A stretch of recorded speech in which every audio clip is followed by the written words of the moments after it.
Welcome back to our channel. എല്ലാവർക്കും നമ്മുടെ പുതിയൊരു വീഡിയോയിലേക്ക് സ്വാഗതം. എല്ലാവരും സുഖമായിട്ടിരിക്കുകയാണെന്ന് വിചാരിക്കുന്നു. ഇപ്പം നമ്മളിപ്പോൾ കണ്ടിട്ട് കുറേ നാളായിട്ടുണ്ടല്ലോ, ഏകദേശം 2-3 മാസമെങ്കിലും ആയിക്കാണ് നമ്മൾ വ്ളോഗൊക്കെ ഇട്ടിട്ടെന്നാണ് എൻ്റെ ഒരു ഓർമ്മ. അപ്പോൾ ഇന്ന് എന്തായാലും ഒരു കുട്ടി സൺഡേ വ്ളോഗ് ചെയ്യാമെന്ന് വിചാരിച്ചു. പെട്ടെന്ന് തോന്നിയ ഒരു ഐഡിയ ആണ് കേട്ടോ. ഞാൻ രാവിലെ എണീറ്റപ്പോൾ എനിക്ക് പെട്ടെന്ന് തോന്നി എന്തായാലും ഇന്നൊരു വ്ളോഗ് ചെയ്യാമെന്ന് വിചാരിച്ചു. അപ്പം രാവിലെ മഴയൊക്കെ നല്ല കുറവുണ്ടായിരുന്നു, എങ്കിലും ഇങ്ങനെ നല്ല മൂടി കെട്ടി കിടക്കുമായിരുന്നു കേട്ടോ. സമയം ഇപ്പോൾ ഏകദേശം 8 മണി ആവുന്നുണ്ട്. അപ്പോൾ ക്ലോക്ക് 5 മിനിറ്റ് മുന്നോട്ടാണ് കേട്ടോ, അതുകൊണ്ടാണ് ഞാൻ 8 മണി ആവുന്നതേ ഉള്ളൂ എന്ന് പറഞ്ഞത്. അപ്പോൾ ഞാൻ രാവിലത്തെ കുറച്ച് പരിപാടികളൊക്കെ കഴിഞ്ഞിട്ട്, പ്രഭാത കൃത്യങ്ങളൊക്കെ കഴിഞ്ഞിട്ട് പിന്നെ ഞാനിവിടെ മുട്ടക്കറി ഉണ്ടാക്കാനുള്ള പരിപാടി നോക്കുകയാണ്. അപ്പോൾ അതിന് വേണ്ടിയിട്ട് സവാളയും പച്ചമുളകൊക്കെ നന്നായിട്ട് വഴറ്റി മസാലപ്പൊടിയൊക്കെ ചേർത്ത് അങ്ങനെ റെഡിയാക്കിക്കൊണ്ടിരിക്കുകയാണ്. ഇന്ന് നമുക്ക് രാവിലെ ബ്രേക്ക്ഫാസ്റ്റിന് വന്നിട്ട് അപ്പമാണ് കേട്ടോ. അപ്പോൾ അപ്പം മുട്ടക്കറി ഉണ്ടാക്കാമെന്ന് വിചാരിച്ചു. അപ്പമൊക്കെ നേരത്തെ ഉണ്ടാക്കി റെഡിയാക്കി വെച്ചിട്ടുണ്ട്. പിന്നെ മുട്ട പുഴുങ്ങി തോടൊക്കെ കളഞ്ഞ് ഞാനിവിടെ വെച്ചിട്ടുണ്ട്. അപ്പോൾ അങ്ങനെ മസാലപ്പൊടിയൊക്കെ ഇട്ട് അത് നന്നായിട്ടൊന്ന് വലിയ പച്ചമണമൊക്കെ പോകുന്ന വഴി ഒന്ന് വഴറ്റിയെടുത്തതിന് ശേഷം മുട്ടയും കൂടി ചേർത്ത് കൊടുത്ത് നമ്മുടെ മുട്ടക്കറി അങ്ങനെ ഏകദേശം സെറ്റായിട്ടുണ്ട്. ഇനി എന്തായാലും ഒരുപാട് ലേറ്റ് ആക്കണ്ട, വേഗം പോയിട്ട് ബ്രേക്ക്ഫാസ്റ്റ് കഴിക്കാമെന്ന് വിചാരിച്ചു. ഇവിടെ ഇപ്പോൾ 2-3 ദിവസമായിട്ട് നല്ല മഴയാണ് കേട്ടോ. രാത്രിയിലൊക്കെ ആണെങ്കിലും ഭയങ്കര തണുപ്പുമാണ്. അപ്പോൾ നിങ്ങളുടെ അവിടെ എങ്ങനെയുണ്ട് മഴയെന്നൊക്കെയുള്ളത് കമൻറ്റ് ചെയ്യാനായിട്ട് മറക്കണ്ട കേട്ടോ. പിന്നെ ഈ ഒരു അപ്പം ഉണ്ടല്ലോ, ഞാൻ നുള്ളി കഴിച്ചതൊന്നുമല്ല, നമ്മുടെ പൂച്ചക്കുട്ടന്മാർ കരഞ്ഞുകൊണ്ട് വന്നപ്പോൾ ഞാൻ അവർക്ക് കുറച്ചെടുത്ത് കൊടുത്തതാണ്. ഇവന്മാരുണ്ടല്ലോ, ഞാൻ അടുക്കളേൻ്റെ ആ ഭാഗത്തേക്കെങ്ങാനും പോയിട്ടുണ്ടെങ്കിൽ പിന്നെ എൻ്റെ പുറകെ കരഞ്ഞുകൊണ്ട് വരും കേട്ടോ. എന്തെങ്കിലും അവർക്ക് കൊടുത്താലാണ് സമാധാനമാവുള്ളൂ. പക്ഷേ അമ്മേൻ്റെ അടുത്ത് അധികം അങ്ങനെ പോവാറില്ല കേട്ടോ. കാരണം എന്തെങ്കിലും പണി ചെയ്യുന്നതിനിടയ്ക്ക് അമ്മേൻ്റെ അടുത്ത് പോയിട്ടുണ്ടെങ്കിൽ അമ്മ അവന്മാരെ ആട്ടിപ്പുറത്താക്കും. അതുകൊണ്ട് അമ്മേൻ്റെ അടുത്ത് അധികം കൊഞ്ചലിനൊന്നും പോവാറില്ല. പിന്നെ ഞാനിവിടെ ബ്രേക്ക്ഫാസ്റ്റൊക്കെ കഴിച്ച് കഴിഞ്ഞ് അരിയൊക്കെ നേരത്തെ ഇട്ടിട്ടുണ്ടായിരുന്നു. അപ്പോൾ അത് ഏകദേശം വേവായിട്ടുണ്ട്. ഇനി കുറച്ചും കൂടി കഴിഞ്ഞിട്ട് എടുത്ത് വാർക്കാമെന്ന് വിചാരിച്ചു. അപ്പോൾ അമ്മ ഇവിടെ വെണ്ടയ്ക്കൊക്കെ കറി വെക്കാനായിട്ട് എടുത്ത് വെള്ളത്തിലിട്ടിട്ടുണ്ട്. പിന്നെ ഉണ്ടല്ലോ, ഞാൻ ഈ അടുത്ത് യൂസ് ചെയ്തിട്ട് എനിക്ക് ഭയങ്കരമായിട്ട് ഇഷ്ടപ്പെട്ടിട്ടുള്ള 2 പ്രൊഡക്റ്റും കൂടി നിങ്ങൾക്ക് കാണിച്ചു തരാമെന്ന് വിചാരിച്ചു. അപ്പോൾ ആദ്യത്തെ പ്രൊഡക്റ്റ് വന്നിട്ട് മാമാ എർത്തിൻ്റെ ഈ ഒരു ഗ്ലോ പോർ ബ്ലറിങ് പ്രൈമറാണ്. ഇതിനകത്ത് വൈറ്റമിൻ സി ആൻഡ് ടർമറിക് ആണുള്ളത്. ഇത് നല്ലൊരു പ്രൈമറാണ് കേട്ടോ. നമുക്ക് നമ്മുടെ പോർട്സ് ഒക്കെ ഉണ്ടെങ്കിൽ അതൊന്ന് നന്നായിട്ട് ബ്ലർ ചെയ്യാനും നമുക്ക് സ്മൂത്ത് ആയിട്ടുള്ള ഒരു സർഫസ് തരാനൊക്കെ ഇത് ഭയങ്കര നല്ലതാണ്. അപ്പോൾ നമ്മൾ പ്രൈമർ ഇട്ടിട്ട് മേക്കപ്പ് ചെയ്യുകയാണെന്നുണ്ടെങ്കിൽ നമ്മുടെ മേക്കപ്പ് നന്നായിട്ട് ഗ്ലൈഡ് ചെയ്യാനായിട്ടും അതുപോലെ തന്നെ അത് ലോങ് ലാസ്റ്റ് ചെയ്യാനൊക്കെ ആയിട്ടും ഒരുപാട് ഹെൽപ്പ് ചെയ്യും കേട്ടോ. പിന്നെ ഇത് നോൺ ഗ്രീസിയാണ്, ലൈറ്റ് വെയ്റ്റ് ആയിട്ടുള്ള ഫോർമുലയാണ്. പിന്നെ ഇത് മെയ്ഡ് സേഫ് സർട്ടിഫൈഡ് ആയിട്ടുള്ള പ്രൊഡക്റ്റുമാണ്. അപ്പോൾ ഞാനിത് വളരെ കുറച്ച് മാത്രം എടുത്തിട്ട് എൻ്റെ ആ പോർസ് ഉള്ള ഏരിയാസിലൊക്കെ കൂടുതലായിട്ട് ഇട്ട് കൊടുത്തിട്ടുണ്ട്. അപ്പോൾ തന്നെ നമുക്ക് ആ സ്കിന്നിൽ തൊടുമ്പോൾ തന്നെ മനസ്സിലാവും സ്കിൻ നല്ല സ്മൂത്ത് ആയിട്ടുണ്ട്, പോർസൊക്കെ നന്നായിട്ട് ബ്ലർ ആയിട്ടുണ്ട് കേട്ടോ. അപ്പോൾ ഇതിൻ്റെ മേലേക്ക് ഞാൻ ഇടാനായിട്ട് പോകുന്നത് ഈ മാമാ എർത്തിൻ്റെ തന്നെ ഹൈഡ്രാ ഗ്ലോ ഫുൾ കവറേജ് ഫൗണ്ടേഷനാണ്. ഇതിൻ്റെ അകത്ത് വൈറ്റമിൻ സി ആൻഡ് ടർമറിക് ആണുള്ളത്. പിന്നെ SPF 35 ഉണ്ട്. 3x ഇൻസ്റ്റൻറ്റ് ഗ്ലോ എന്നാണ് കേട്ടോ ഇവർ പറഞ്ഞിട്ടുള്ളത്. പിന്നെ 12 hours ഹൈഡ്രേഷനും കാര്യങ്ങളൊക്കെ ഉണ്ട്. ഇതും വന്നിട്ട് മെയ്ഡ് സേഫ് സർട്ടിഫൈഡ് പ്രൊഡക്റ്റാണ്. ഇത് വന്നിട്ട് ഒരു ലൈറ്റ് വെയ്റ്റ് ഫോർമുലയാണ്. ബ്ലെൻഡ് ചെയ്യാനായിട്ടും ഭയങ്കര ഈസിയാണ്. നമ്മുടെ സ്കിന്നിലേക്ക് നന്നായിട്ട് അങ്ങനെ ഗ്ലൈഡ് ഓൺ ആയിട്ട് പോയിക്കോളൂ കേട്ടോ. ഫുൾ കവറേജ് ഫൗണ്ടേഷൻ ആയതുകൊണ്ട് തന്നെ നമുക്ക് നല്ല ഫംഗ്ഷൻസും കാര്യങ്ങളൊക്കെ ഉണ്ടെങ്കിൽ ധൈര്യമായിട്ട് ഇത് യൂസ് ചെയ്യാനായിട്ട് പറ്റും. നല്ല ലോങ് ലാസ്റ്റിംഗ് ആണ് കേട്ടോ. ഞാനിത് രാവിലെ ഇട്ടിട്ട് വൈകുന്നേരം കുളിക്കുന്നതിന് തൊട്ട് മുന്നാണ് കഴുകി കളഞ്ഞത്. അത്രയും നേരം ഇത് അതേപോലെ തന്നെ ഉണ്ടായിരുന്നു കേട്ടോ. അപ്പം ഇത് ഞാൻ ബ്ലെൻഡ് ചെയ്ത് കൊടുത്ത് ചെറിയൊരു മേക്കപ്പൊക്കെ ഇട്ട് വന്നപ്പോൾ ഉള്ളൊരു ലുക്കാണിത്.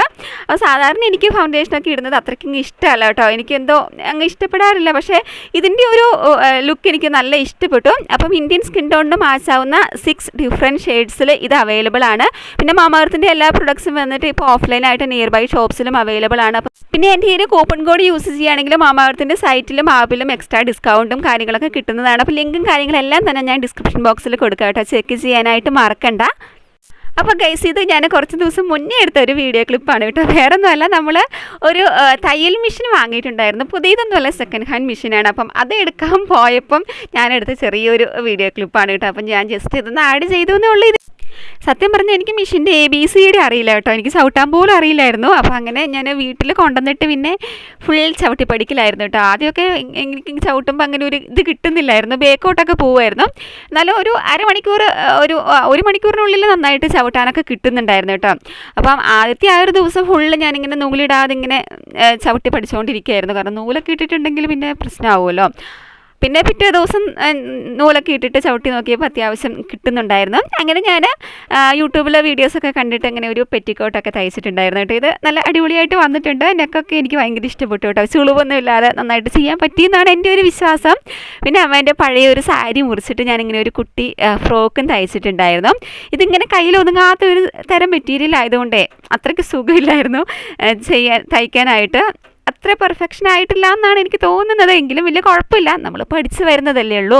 പിന്നെ ഈ ഒരു സ്കേർട്ടും തയ്ച്ചിട്ടുണ്ടായിരുന്നു. ഇത് എൻ്റെ കയ്യിലുള്ള ഒരു റാപ്പ് റൗണ്ട് സ്കേർട്ട് ഉണ്ടായിരുന്നു. അത് പകുതി മുറിച്ചിട്ട് തയ്ച്ചതാണ് കേട്ടോ. അതിൻ്റെ പകുതി ഇപ്പോഴും എൻ്റെ കയ്യിൽ ഇരിക്കുന്നുണ്ട്. അതിപ്പം വേറെ എന്തിനെങ്കിലും എടുക്കണം എന്നാണ് വിചാരിക്കുന്നത്. അങ്ങനെ അല്ലറ ചില്ലറ കുറച്ചൊക്കെ തയ്ക്കാനൊക്കെ പഠിച്ചു കേട്ടോ. പില്ലോ കവറും അതും ഇതൊക്കെ തയ്ച്ചിട്ടുണ്ടായിരുന്നു.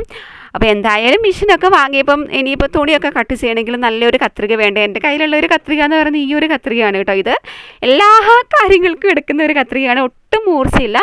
തുണി മുറിക്കുമ്പോൾ ഇങ്ങനെ ആക്കി മടുക്കും കേട്ടോ.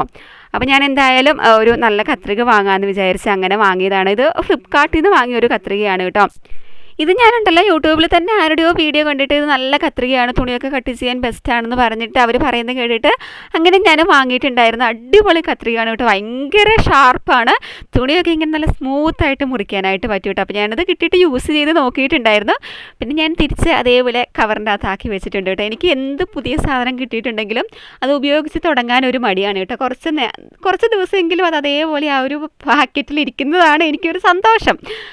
അപ്പം അതിൻ്റെ ഇടയ്ക്കുണ്ടല്ലോ നമ്മുടെ മോളിക്കുട്ടീനെ ഇവിടെ അടുത്തൊരു കണ്ടൻ വന്നിട്ട് ഇതുങ്ങളൊക്കെ ഉപദ്രവിക്കും കേട്ടോ. അങ്ങനെ അതിനെ ഉപദ്രവിച്ചിട്ട് അത് പേടിച്ച് എൻ്റെ മടിയിൽ വന്ന് കയറിയിരിക്കുന്നതാണ് കേട്ടോ. അത് മുറ്റത്തേക്കൊന്ന് ഇറങ്ങിയപ്പോഴത്തേനും അതിനെ വന്ന് കടിച്ച് പറിച്ചു.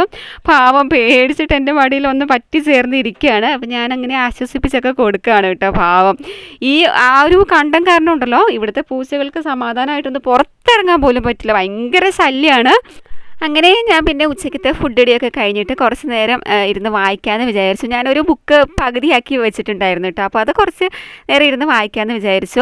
അപ്പോൾ ഞാനുണ്ടല്ലോ പണ്ടൊക്കെ എന്ന് പറഞ്ഞിട്ടുണ്ടെങ്കിൽ കുറച്ചെങ്കിലുമൊക്കെ ഇരുന്ന് വായിക്കുന്ന ഒരു ശീലം ഉണ്ടായിരുന്നു കേട്ടോ. അറ്റ്ലീസ്റ്റ് ഞാൻ പത്രമെങ്കിലും വായിക്കുമായിരുന്നു. ഇപ്പോൾ ഒരടി ആയിട്ട് ഒന്നും അങ്ങനെ വായനാശീലം എന്ന് പറഞ്ഞൊരു സാധനമേ ഇല്ലാതായി. അപ്പം എനിക്ക് തോന്നി അത് ശരിയല്ല, കുറച്ചൊക്കെ വായിക്കുന്നത് നല്ലതാണല്ലോ. അപ്പം അങ്ങനെ ഞാൻ കുറച്ച് ബുക്സൊക്കെ വാങ്ങിയിട്ടുണ്ടായിരുന്നു. അപ്പം കുറച്ച് നേരമൊക്കെ ഇരുന്ന് അത് വായിക്കാമെന്ന് വിചാരിച്ചു. അപ്പോൾ ഇങ്ങനെ വായനയില്ലാത്തത് കൊണ്ട് പെട്ടെന്ന് വായിക്കുമ്പോഴത്തേനും ഉറക്കം വരും. പിന്നെ അമ്മ എനിക്കുണ്ടല്ലോ, അമ്മയ്ക്ക് 1-2 പാവാട വള്ളി അടിച്ചു കൊടുക്കണമെന്ന് പറഞ്ഞുകൊണ്ട് വന്നിട്ടുണ്ടായിരുന്നു. അപ്പോൾ അത് ഞാനിങ്ങനെ അടിച്ചുകൊണ്ടിരിക്കുകയാണ്. പിന്നെ ഇനിയിപ്പോൾ എനിക്ക് എന്തെങ്കിലുമൊക്കെ തയ്ച്ച് നോക്കണം എന്നുണ്ടെങ്കിൽ മെറ്റീരിയൽസ് പോയി വാങ്ങണം ഗൈസ്. അപ്പം ഞാൻ എന്തായാലും മെറ്റീരിയൽസ് വാങ്ങിയാലാണ് ഇനി എന്തെങ്കിലുമൊക്കെ കുറച്ചിങ്ങനെ ഞാൻ വീഡിയോസൊക്കെ നോക്കിയിട്ട് ഇങ്ങനെ ചെയ്യേണ്ട കാര്യങ്ങളൊക്കെ മനസ്സിലാക്കി വെച്ചിട്ടുണ്ട്. പക്ഷെ അത് എവിടെയെങ്കിലും തയ്ച്ച് നോക്കണ്ടേ. തയ്ച്ച് നോക്കാൻ പഴയ തുണികളൊന്നുമില്ല. അപ്പോൾ കുറച്ച് മെറ്റീരിയൽസൊക്കെ പോയി എടുക്കണമെന്ന് വിചാരിക്കുന്നുണ്ട്. പിന്നെ ഞാൻ രാവിലെ തൊട്ടേ മാറ്റി വെച്ചൊരു കാര്യമാണ് കേട്ടോ ഈ ഒരു മിറ്റവടി. ഞാൻ എപ്പോൾ മിറ്റമടിക്കാനായിട്ട് വന്നിട്ടുണ്ടെങ്കിലും മഴ പെയ്യും. അപ്പോൾ മഴ തോർന്നിട്ട് അടിക്കാമെന്ന് വിചാരിച്ച് ഇത്രയും നേരമായി. ഇപ്പോൾ വൈകുന്നേരം ആയി കേട്ടോ. അപ്പോൾ ഞാൻ മഴയൊന്ന് തോർന്ന സമയത്ത് വേഗം പോയിട്ട് അടിച്ച് വരാമെന്ന് വിചാരിച്ചു. എനിക്ക് മഴക്കാലത്ത് മിറ്റമടിക്കുന്ന അത്രയും കലി വേറൊന്നുമില്ല കേട്ടോ. കാരണം എന്താണെന്ന് വെച്ചാൽ നനഞ്ഞ് കിടക്കുന്നതുകൊണ്ട് എത്ര അടിച്ചാലും ഇലയൊന്നും പോരില്ല. പ്രത്യേകിച്ച് ഈ റബ്ബറിൻ്റെ ഇലയൊക്കെ ആണെങ്കിൽ ഇങ്ങനെ വീട് ഭയങ്കര അലമ്പായിട്ട് ഇരിക്കുകയാണ്. അങ്ങനെ ഒരുവിധം മിറ്റമടിയൊക്കെ കഴിഞ്ഞു.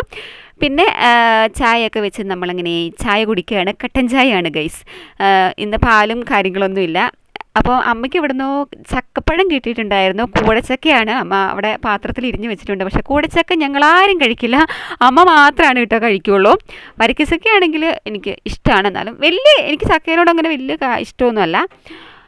അപ്പം അങ്ങനെ കടിയൊന്നും ഇല്ലാതെ ഞാനിവിടെ കട്ടൻ ചായ മാത്രമായിട്ട് കുടിച്ചുകൊണ്ടിരിക്കുകയാണ്. അമ്മേനോട് എന്തെങ്കിലും കടി ഉണ്ടാക്കുമെന്ന് ചോദിച്ചപ്പം പിന്നെ ഞാനിപ്പോൾ ഉണ്ടാക്കാൻ പോവുക, വേണമെങ്കിൽ എന്താണെന്ന് വെച്ചിട്ടുണ്ടെങ്കിൽ പോയി ഉണ്ടാക്കാൻ പറഞ്ഞിട്ട് എന്നെ 2 പേടിപ്പിച്ചു. അപ്പോൾ എനിക്കുണ്ടാക്കാൻ മടിയായതുകൊണ്ട് പിന്നെ ഞാൻ കട്ടൻ ചായ മാത്രം കുടിച്ചുകൊണ്ടിരിക്കുകയായിരുന്നു. അങ്ങനെ പിന്നെ ഞാൻ കുറച്ച് കഴിഞ്ഞ് കുളിക്കാനായിട്ട് പോകാൻ നോക്കുമ്പോഴാണ് അമ്മ ഇവിടെ ഗോതമ്പിൻ്റെ അട ഉണ്ടാക്കുന്നത് കണ്ടത്. ഞാൻ നേരത്തെ എന്തെങ്കിലും ഉണ്ടാക്കുമെന്ന് ചോദിച്ചപ്പോൾ എന്നെ തെറി പറഞ്ഞ് ഓടിച്ച ആളാണ് ഗൈസ്. അപ്പോൾ ഞാൻ ഒരു ഗോതമ്പിൻ്റെ അടയൊക്കെ എടുത്ത് കഴിക്കാമെന്ന് വിചാരിച്ചു. എനിക്ക് ഗോതമ്പിൻ്റെ അട വലിയ ഇഷ്ടമൊന്നുമല്ല. പിന്നെ ഒന്നും ഇല്ലാത്തപ്പോൾ നമുക്ക് എന്താണെങ്കിലും ഭയങ്കര ടേസ്റ്റ് തോന്നുമല്ലോ. അപ്പോൾ ഞാൻ അതൊക്കെ എടുത്ത് കഴിച്ച് പിന്നെ നേരെ പോയിട്ട് കുളിക്കാമെന്ന് വിചാരിച്ചു. അപ്പോൾ ഇത്രയൊക്കെ ഉള്ളൂ കേട്ടോ ഇന്നത്തെ വീഡിയോ ഇഷ്ടപ്പെട്ടിട്ടുണ്ടെങ്കിൽ ലൈക്ക് ചെയ്യാനും നിങ്ങളുടെ അഭിപ്രായങ്ങൾ കമൻറ്റ് ചെയ്യാനൊന്നും മറക്കണ്ട. പിന്നെ നമ്മുടെ ചാനലൊക്കെ ഒന്ന് ഇഷ്ടപ്പെടുവാണെങ്കിൽ സബ്സ്ക്രൈബ് ചെയ്ത് സപ്പോർട്ട് ചെയ്യണം കേട്ടോ. അപ്പോൾ വീണ്ടും നമുക്ക് മറ്റൊരു അടിപൊളി വീഡിയോയിൽ കൂടി കാണാം. അതുവരേക്കും ബൈ.